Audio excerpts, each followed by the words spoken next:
Hello everyone, it's Old Guardian here, and tonight I have a special guest, the one, the only, Turtleman. Hi Turtle, how's it going? Hello there, LG. I'm doing well, thanks. How about you? I'm fine, thank you. So Turtle is a cutting-edge trader in World of Warcraft, and because the new Hearthstone expansion, the Murder at Castle Nathria, is themed after Shadowlands, after Castle Nathria, all fairly recent World of Warcraft content, then I persuaded Turtle to come here and give me his opinions on some of the cards in this expansion. So we're going to take a look at some of the cards. If you don't mind, we could start with some of the dungeon bosses, then look at some Castle Nathria bosses, and then maybe some hunter abilities. Oh, that sounds good to me. I'm really excited for this because Castle Nathria is one of my all-time favorite raids. So I'm curious to see how well was Hearthstone able to, replicate this into a card game. All right, let's go take a look at some of the cards then. First of all, Alright. a couple of cards that are not from Castle Nathria. First of all, we have Crixus the Voracious. Crixus the Voracious alright, sends the yeah. animus stores deep within the sanguine depths, and his lust to consume this energy has driven him to madness. With the recent tear that has formed in Revendreth, Crixus has found a way into these catacombs and aims to drain every last drop of anima out of the subterranean storage house. And in Hearthstone, that translates into Crixus the Voracious, a 4-mana 7/7 with a battlecry, discard your hand and a death rattle to draw 3 cards. What can you tell me about Crixus in World of Warcraft? Well, first off, the card is not related to how the boss works in the game at all. Like, in WoW, he has like a charge that you need to soak. So basically, we try just to charge. Then he spawns some animorphs, he has an interrupt, and so on. So I don't think the card really replicates what the fight actually is like. But I have to say, Crixus is not a really exciting fight in WoW either. It is pretty much single target training dummy. So a big mixed opportunity, not making it a 4-mana 7/7 with charge. True, very true, very true. Well, I suppose that would be quite powerful in Hearthstone. Alright, True. let's take a look at the next boss. Alright. We have Halkias, the Sin-Stained Goliath. And Halkias is from Halls of Atonement. Yeah, Sinstones are meant to be inert records of past transgressions. The machinations of the depraved Venthyr have allowed Halkias, a massive golem, to grow from the power of neglected Sinstones. The Lord Chamberlain's forces have struggled to contain it, splitting its anima across multiple Sinstone golem shards. And in Hearthstone, this translates into a rogue legendary with a death rattle if you control secret store Halkias' soul inside of it. So how does this correlate with the WoW Halkias? Well, I don't think it really does fit with it. Like, in the game, he's basically an inactive statue in the Halls of Atonement area, and then you kill the 3 golem shards mentioned in the adventure guide. And when you kill these shards, he drains the power from the shards and activates himself. Does Halkias even have a soul? That's a good question. I wondered that myself. And yeah, I don't think the card really fits. Like, they could have done something like the Felgen's Stalag back in Naxxramas. I remember those. Like, they could have had like the shards themselves. And then like you could have killed the shards. Then when the shards would have died, they would have spawned like a big Halkias or something. Or they could have gone, like, to make it work like a fight, where he has like a big smash, and then he has like laser beams. You could have added maybe the laser beams into the fight, into like the card. Okay. Yeah, so far they mostly borrowed the names, but not so much the abilities, I guess. Yeah, like, they could have even added the fear from the encounter to work, like, I don't know what was the mechanic called, Imprison or something in Hearthstone. I'm a bit disappointed on that. The Halkias is a very interesting fight, even for like a first boss of a quick dungeon. All right. Let's see. Next one. I think the next one is a little bit more interesting. All right. What do you have in store? I have in store Kel'Thuzad.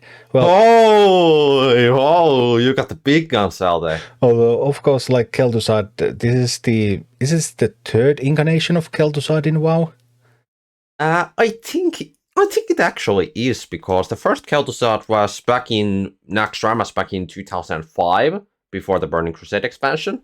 And the second Kel'Thuzad was back in the Naxxramas in Wrath of the Lich King. I didn't raid back then though. And this KT is the second to last boss in Sanctum of Domination right before Sylvanas. So yeah, this is indeed the third version.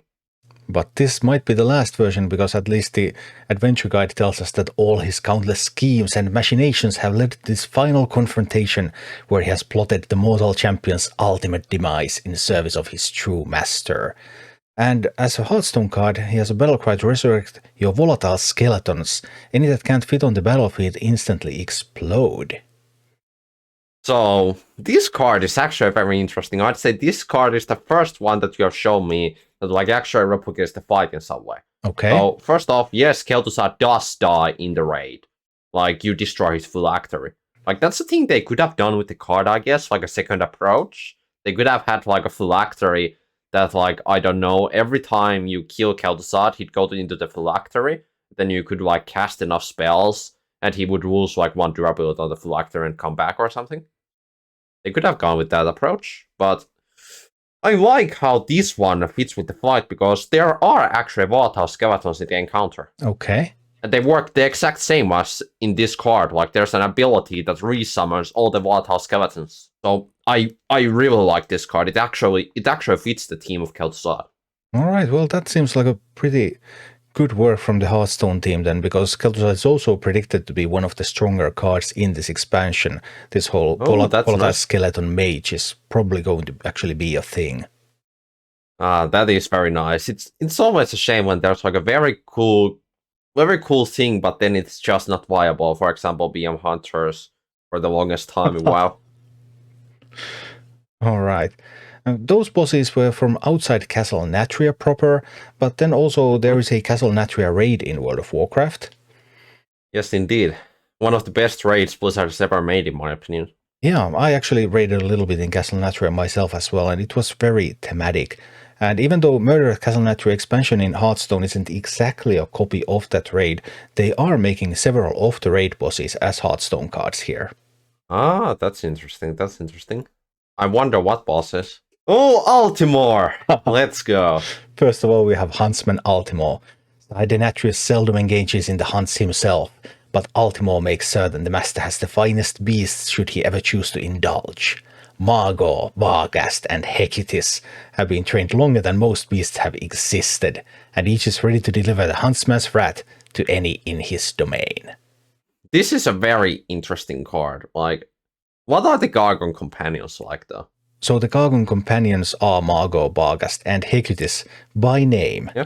But by functionality they are going to be the same animal companions that Rexar summoned back in Vanilla Hearthstone. So we have a 4/2 charge, we have a 2/4 with giving your minions plus attack, and then we have a 4/4 with taunt. God, that's such a wasted opportunity.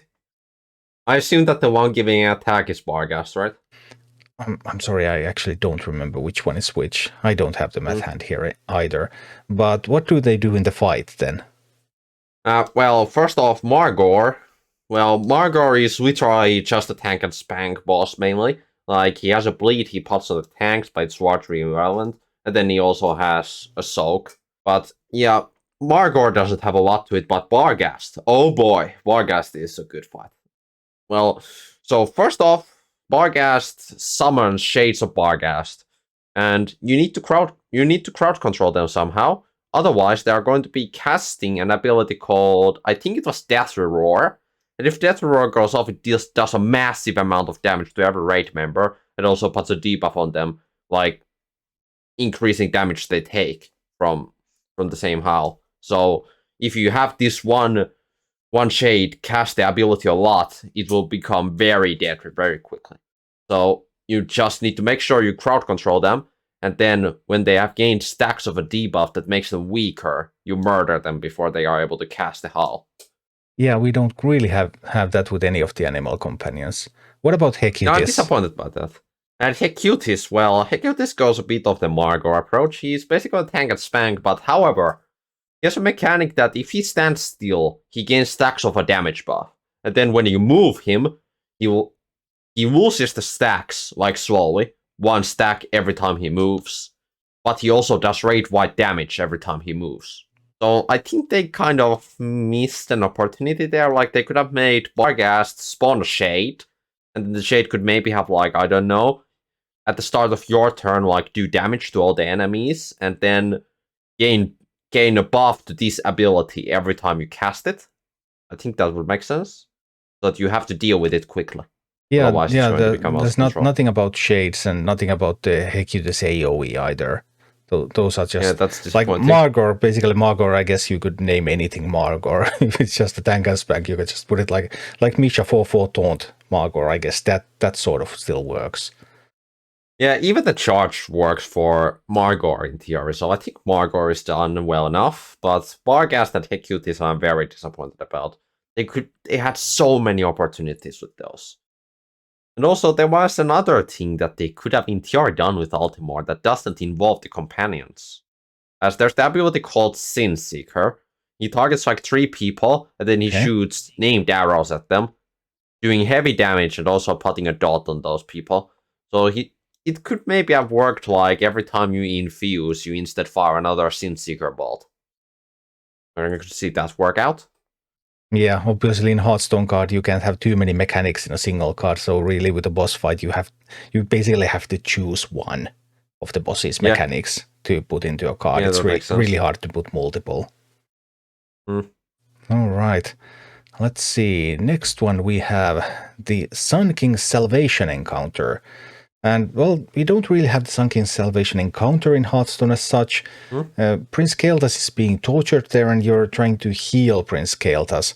But you're actually killing a whole bunch of ads, which we don't have here. Instead, we have Kael'thas Sin Strider. Every third minion you play each turn costs 0.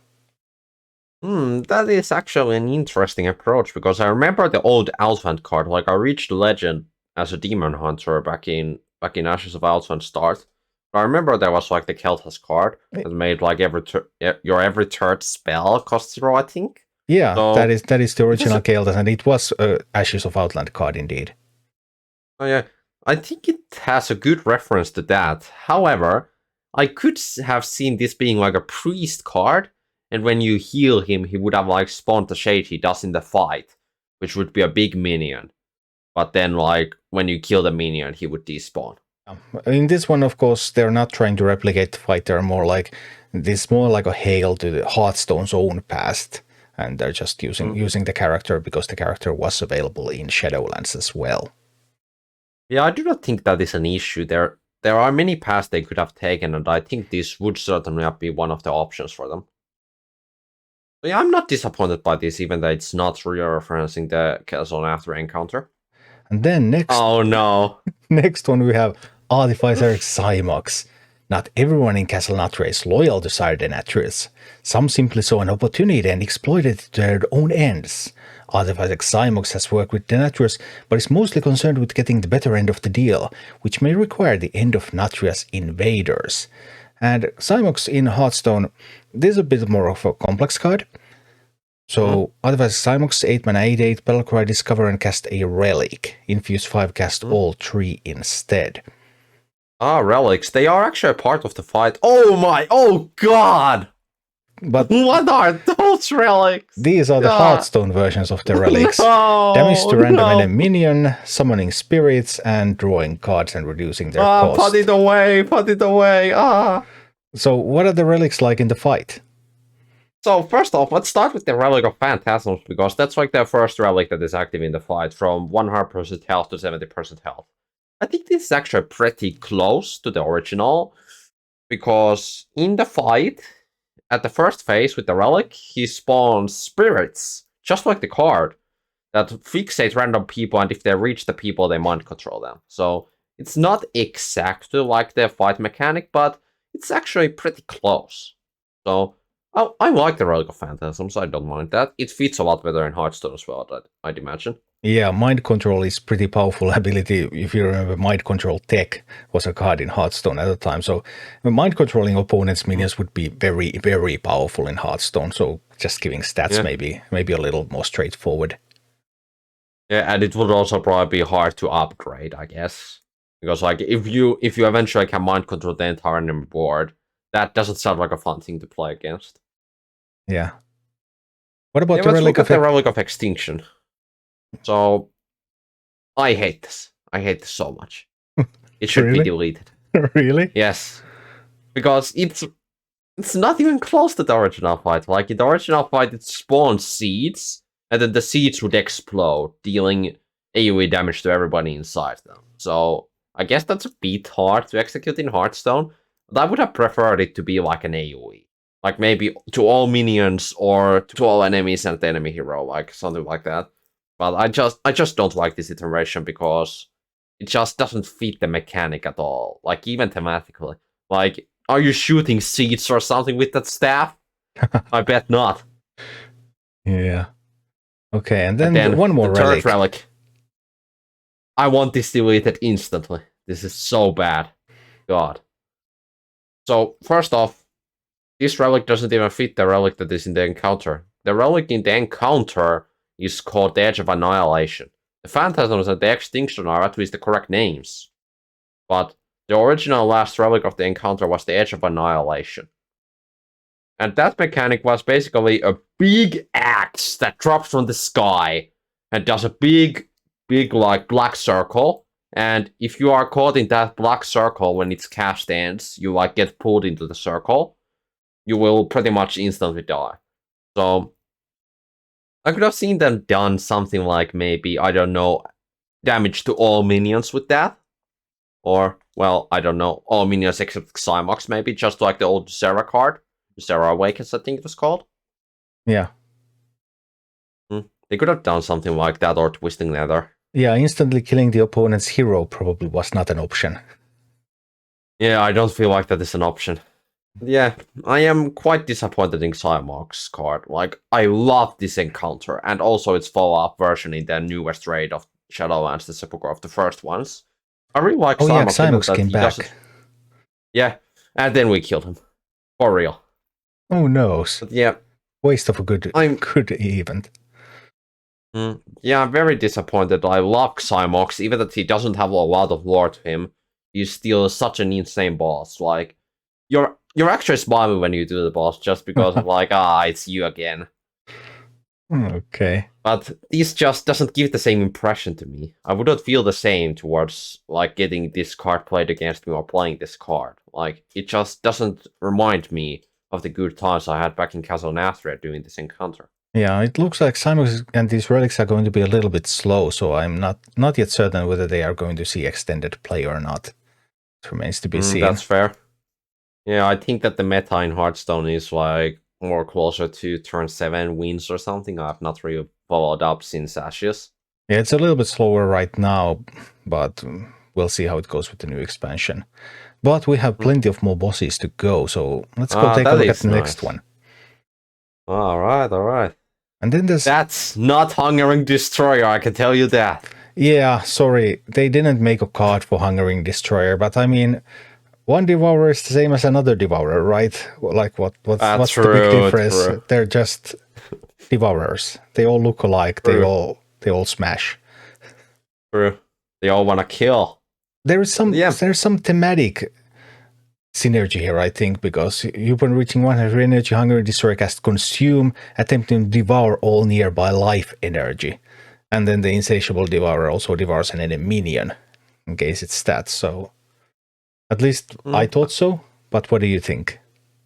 Well, first off, the Consume in the raid encounter was mainly just you run away from the boss, he does a lot of damage to you, and you just have to heal up. But he also leeches from you, so I guess in that theory, this actually fits pretty well, because the Hungering Destroyer fight was based a lot on, like, the boss's attacks leeching from the tanks. So I think that card actually, even if it's not the Destroyer, actually fits pretty well. Alright. Yeah, that was a Devourer card. Crixus also is a Devourer, I think. Those are probably the two Devourer cards that were introduced in the expansion. I don't think there were any others. Well, there's not been other notable Devourer bosses in the entire expansion either. Or, well, there is Skull-X from the current raid, but who cares about Skull-X? And then we have one of your favorite fights, I believe. I have a Oh my God, distinct please memory don't. of containers being very, very fun mechanic in Lady Inerva Darkvein. Lady Inerva Darkvein's abilities are directly linked to the animal levels of the containers. As they rise, the efficacy of her abilities increases. But in Hearthstone, Lady Darkvein is a 5-mana 3/6 with a battle cry summon 2/2/1 shades. Each gains a death rattle to cast your last shadow spell. Can you find any connection between that and the fight? I have to say, I literally cannot, because, well, first off, there were 2 different types of ads in the Darkvein encounter. Okay. There was like a big guy that you had to tank, and if you just left him at like a corner or something, he just killed you all with an AoE cast. Then there was like a little octopus thingy, and if you let that guy cast his Condemn, similar to the warrior ability called Condemn, he would just kill you all with the cast. So I just cannot find a reference to it. And even the card art doesn't really fit because Darkvein didn't have any books at her room. Like, it just doesn't fit at all. I'm pretty disappointed. Oh dear. And this is actually looking like a card that is going to see a lot of play in Warlock decks because why? the ability, I believe, is quite useful. Alright, gotcha. Yeah, that makes sense. But now, for what I think this could have done, like, there were, of course, the canisters, but I think that's a bit too complicated for Hearthstone. I don't know how they would make it work in reality. But, well, for the ads, for example, let's say that we'd add the ads. Like, there would be the big guy with maybe Taunt or something, I don't know. And then there would be the little guy that would work like a Doomsayer, but 2 enemy minions. So you have to either kill the little guy or kill the big guy to get to the little guy. I think that would be interesting. Okay. So yeah, a bit of a miss thematically in this one then. Yeah. And then we have Stone Legion Generals, although I don't really know if we have Stone Legion Generals, because what we have in Hearthstone is Stoneborn General with Rush and Death Rattle summon an 8/8 Gravewing with Rush. Whereas the Stone Legion Generals encounter, I believe there are 3 Stone Legion Generals in the Hearthstone lore. There's Draven, who's the rebel, and then in the Stone Legion's encounter you fight against Khal and Grashal, who are the loyal generals. I am not certain about that. I've not really followed up on the lore of the Stoneborn, but I think you can be correct on that one. However, I just want to point out the card art looks a lot more like Draven does. So I think that if he is actually one of the 3 generals, just unnamed, it would be Draven. But, well, we can't know that. But I have to say, the card does not really fit even like what Draven is like in the encounter, because Draven is actually a part of the encounter. He's like helping the players to defeat Grashal and Khal. Okay. So, in the fight, there were a lot of ads. Lots of ads. Whereas the Stoneborn Goliath, is that a card in Hearthstone? No, there's no other Stoneborn, I think. That is very disappointing. Like, a Goliath would be such a simple neutral card that you could just throw in. Like, a bit like Boulder Fist Ogre, for example. You just throw it in there. Like, it's nothing special. It's literally just stats. I think they could have done that. Kind of a missed opportunity, in my opinion. Okay. Like there's always a lot of cards that are not really worth using, right? Why not add something that fits thematically in there? So it's not entirely wasted. Yeah, this Stoneborn General, it doesn't have that intimate connection to the Stone Legion General's fight, but still just something, the closest match that I could find to this particular fight. But there are still more. That's fair enough. All right. Because we obviously have the Sire himself, Sire Denatrius. Nice. And that is a great sight. And this fight actually in Hearthstone, it goes into 2 cards, because there is Sire Denatrius, 10 mana 10, then with Lifesteal, Battlecry, deal 5 damage among enemies, and Endlessly Infuse, deal 1 more, so as your own minions die, then it just keeps growing while it's in your hand. And then we have Ramonia, the Living Blade, which starts as a minion, 7 mana 4/10 with Rush. Once it attacks, then it becomes a weapon with the remaining health as durability. Then you can attack with the weapon, and after you have attacked with the weapon, it becomes the Rush minion again. And then it can just rush again, and then becomes a weapon again. So that's how it works in Hearthstone. I have to say, that is actually an interesting concept. Like, first off, I have to say, the effect that Sire Denatrius has on his card doesn't really fit anything that the fight has. So like, he could have maybe like given you Burden of Sin cards, a bit like the Applestar curses or the old curse from, I think it was the Explorers expansion, right? Yeah. Yeah, they could have done something like that with Burden of Sin, dodge from the fight. So yeah, that is not the best I've seen. They could also have done like, the ads, the Crimson Kabbalists, which would like do damage to enemies at the end of your turn, just like they did in the encounter itself. Then for Remornia, that card actually fits so well with how Remornia works in the fight, because Denathrius actually wields Remornia in the last phase. Okay.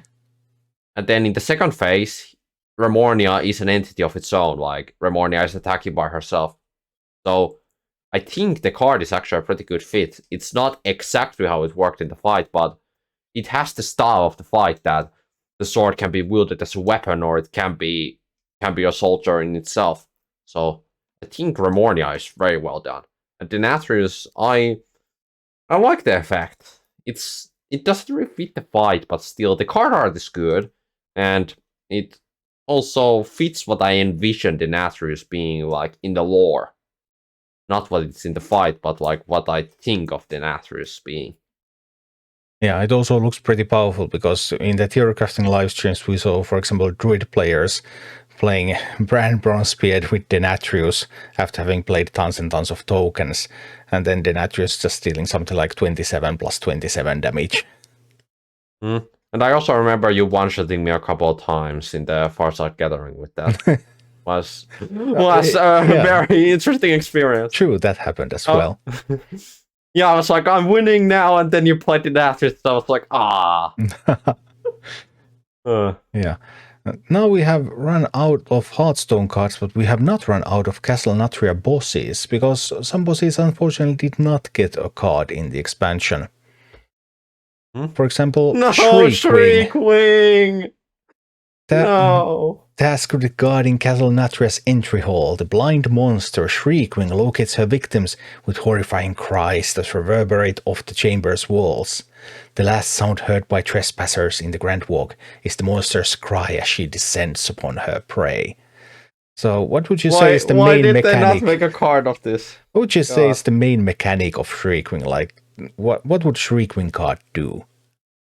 Well, if we would think of the thing that instantly comes to mind when you think about Shriekwing, it would be echolocation. It's the mechanic where random people get targeted and they have to run to the edges, and then after a couple of seconds, a bat will descend on them, what I imagine being like Brood of Shriekwing, and striking them, doing damage, and creating a puddle of blood. Like, I think that could fit to a Hearthstone card. There is also the mechanic, like the phasing mechanic, the Blood Shroud. Like, when you DPS Shriekwing enough, or when enough time has passed, Shriekwing would turn immune and randomly start attacking enemy minions. I think that could work as well. Like, those are what I would envision a Shriekwing card doing. Alright, so there would be multiple potential ways to turn Shriekwing into a card, but sadly, no Shriekwing in Murder at Castle Nathria. That is very disappointing. Like, I could imagine Shriekwing being the murderer. Shriekwing murdered Denathrius totally in the Grand Walk. Denathrius wasn't a random walk there, and Shriekwing descended on him. Yeah, don't. I mean, she is blind. How could she know? True. The Shriekwing ending. And then another one who was left without a card is the Council of Blood. The Council of Blood presides over courtly functions in Revendreth. Castellan Niklos is a strict military commander with an indomitable will and impenetrable armor. Lord Stavros, or foppish dandy, leads the court in dance, but is also deadly with his blades, and Baroness Frieda wields powerful anime magics and commands the Dredger Waitstaff, along with the respect of the entire court. So this is a fight against 3 bosses, right? Yes, this is the first council fight, the first proper council fight we have had since Warriors of Draenor, actually. Like, back in Hellfire Citadel, you had I can't remember what the fight was called, but there was a similar 3-boss encounter. That was very similar to this. They had, like, They had like the military guy, they had the dancer, and then they had like the caster. Okay. So I really like this boss. Like I remember you doing this with us as well back in our old guild Betrayal. We were doing this together. Yeah, I know. I love this fight. I know. Yeah, this fight had the really hilarious dancing sequence where you had to retrace your steps. You had to do specific moves or take extra damage. Oh yeah, I remember that. I can't remember what the boss is also called. What you have to move like front forward, such a left or something like that. But I have to say, there is one opportunity that I could see this card having very much. You remember the old Felgen and Stalag? Yeah, obviously. Yes, we could do that with the members of the Council of Blood, because in the fight, every time a Council of Blood member dies, the other alive Council of Blood members get buffs. Okay. So they could really have done it just like they did Felgen and Stalag. Like, I cannot rename what they would do, but like, when Niklaus dies, Frieda and Stavros would gain buffs and so on. All right. There is, of course, the difference in Hearthstone because you're drawing cards randomly, so you really can't affect much in which order they die.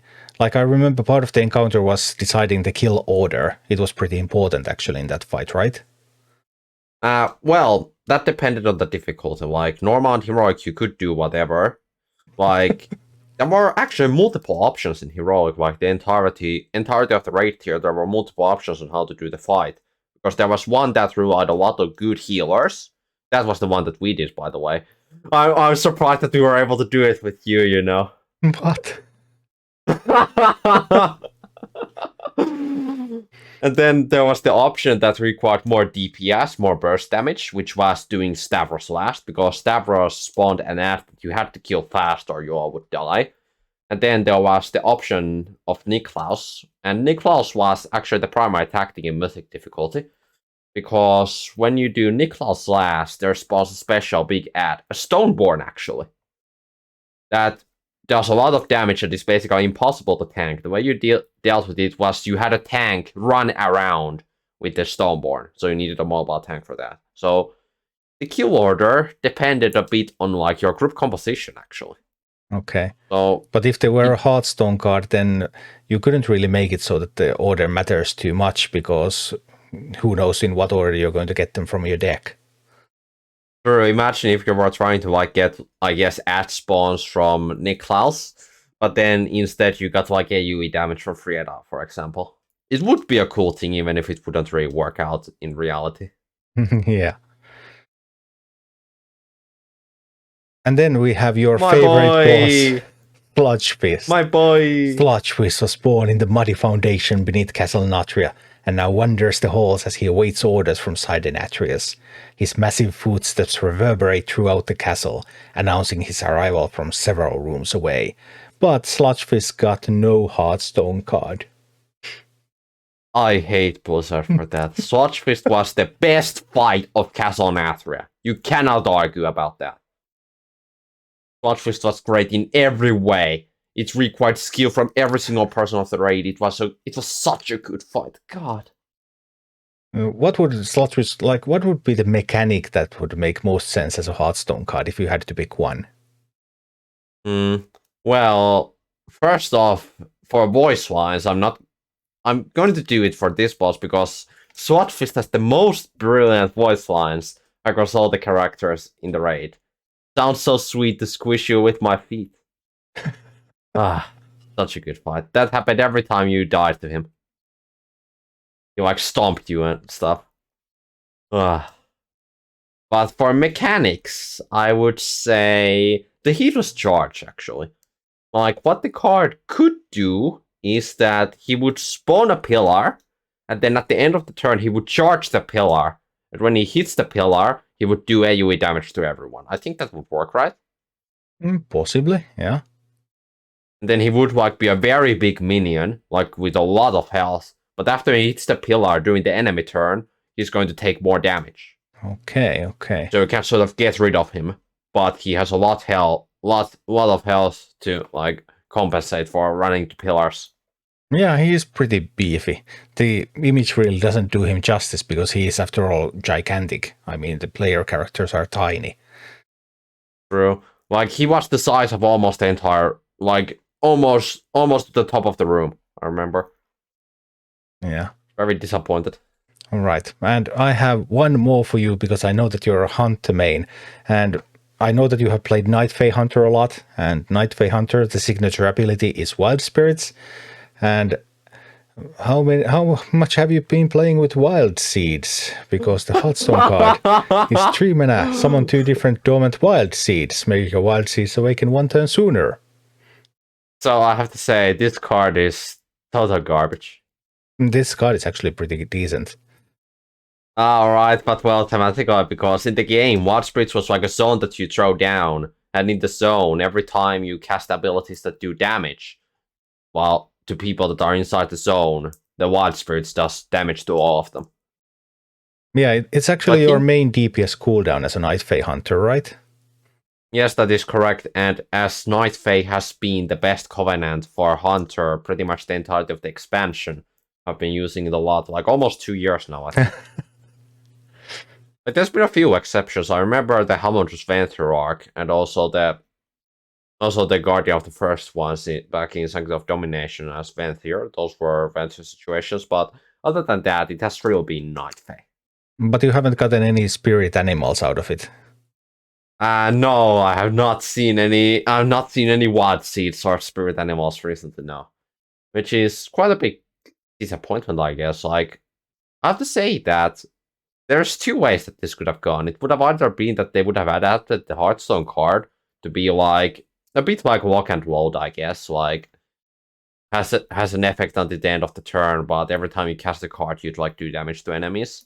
And also has a neat little perk. If there's 4 or less enemy targets, it could do double the damage, just like the legendary Fragments of the Elder Antlers does in World of Warcraft. I don't know how OP that would be, though. Yeah. Well, this one, I guess, thematically then didn't quite hit the mark. Yes, this missed quite a lot.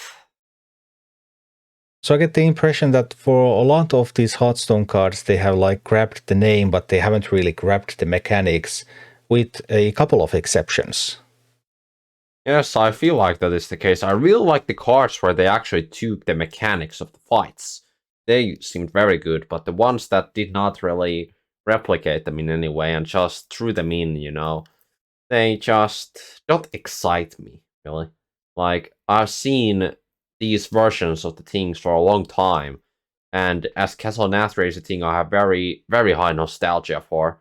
That raid was probably one of my best raiding experiences in the entire game so far, after raiding for over 2 years at high level.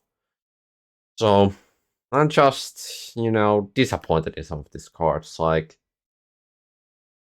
I have to say though, some of them I really loved. Kel'Thuzad is a card that I would definitely play if I was playing Hearthstone right now. Like, I would play only Kel'Thuzad Mage. I'll put that one out there. All right. I love it. That sounds like an excellent piece of advice for all the viewers. So, Hearthstone Murder at Castle Nathria coming out tomorrow, and take it from a WoW player, play Kel'Thuzad Mage. Yeah. Thank you for watching. Click like and subscribe if you enjoyed this, and a special thanks to all of my Patreon supporters, YouTube members and Twitch subscribers who make all of these videos possible.